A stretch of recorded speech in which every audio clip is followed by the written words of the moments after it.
Hello, and welcome to the first of the songs from my musical based on Shakespeare's Richard III, called, for want of a better title, Richard. As I said in my introduction, I won't be singing them in chronological order, and for this video, I've gone straight for the big ballad, which is sung some way into the story. I'm not right for this really, as I'm too old, my voice is too high, and it's not as strong as it once was, and I'm too short. Ideally, this should be sung by a big strapping baritone aged about late 40s, early 50s. Think Sean Connery in his prime and you'll get the picture. With a more gruff rather than mellifluous voice. But it should be a strong voice, because although this song hasn't got a particularly wide range, it's a bugger to sing because it requires a lot of stamina. The scene leading up to where it comes in the show, for those of you who want to refer to Shakespeare's play, is Act 4, Scene 2. Richard has become King of England with the help of the flamboyant and charismatic Duke of Buckingham, his spin doctor, as we would say today, in return for which Richard had promised Buckingham various lands, titles, money, etc. But Richard is uneasy. Although he has imprisoned the two sons of his brother Edward in the Tower, the eldest of which is the true heir to the throne, whilst they live, his kingdom, as he puts it, stands on brittle glass. He wants them dead. He broaches the subject with Buckingham, who sidesteps the issue and asks Richard for the goodies he was promised. They to and fro like this until Richard loses his temper and pushes Buckingham away with a wonderful line from Shakespeare, "I am not in the giving vein today." Buckingham, realizing he is completely fortunate to still have his head on his shoulders, retreats with his tail between his legs. This leaves Richard brooding. Who does he know who will do this deed?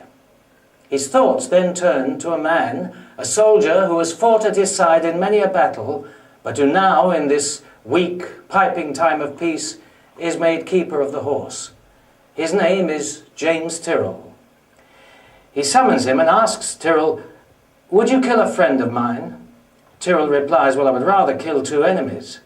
Richard leans forward. "Well, there you have it," he says. "I mean those two bastards in the Tower." Tyrrell hesitates for a moment, but then agrees to it. So, late that night, Tyrrell creeps into the room where the princes lay sleeping in a large bed, and taking a pillow, places it over their faces, and pressing down hard with his brawny arms, smothers them to death. He then carries the two bodies down a steep stairwell, where at the bottom he raises a flagstone and buries them deep in the earth, replacing the flagstone afterwards. Tyrrell makes his way up to the battlements for some fresh air, and when he reaches the top, dawn is beginning to break over the city of London.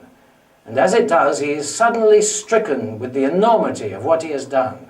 That he, a brave and loyal soldier, who has fought for his country, who has killed many men in honest hand-to-hand combat, receiving not a few wounds himself in the process, should be reduced so late in his life to committing such a cowardly act. And he begins to question himself, his life, and what he has believed in, as he sings, "A man's not a man." A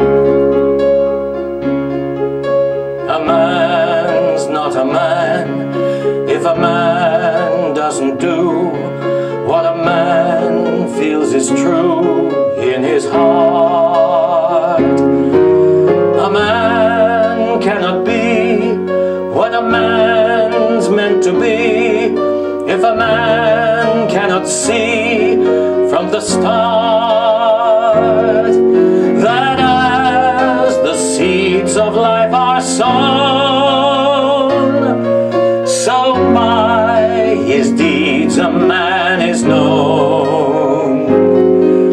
For what is he worth more than dust on the earth, if all through his whole lifespan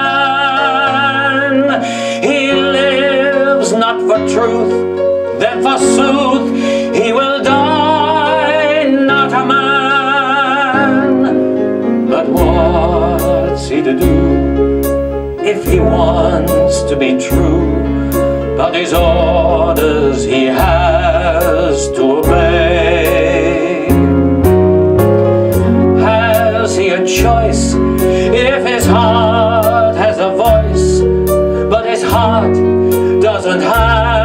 have any say? And who will say that he was right? In years to come, perhaps they might.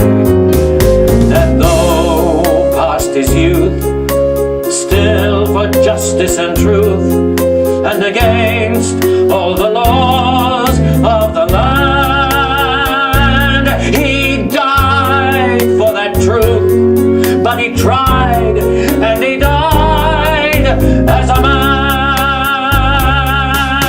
And what if I should die tomorrow? What would I leave behind? A tale of pain and sorrow is all that men will find. No, there must be something better for me, something better for me left to do. Is it too late to forget all the hate, but still yet not forget what is true?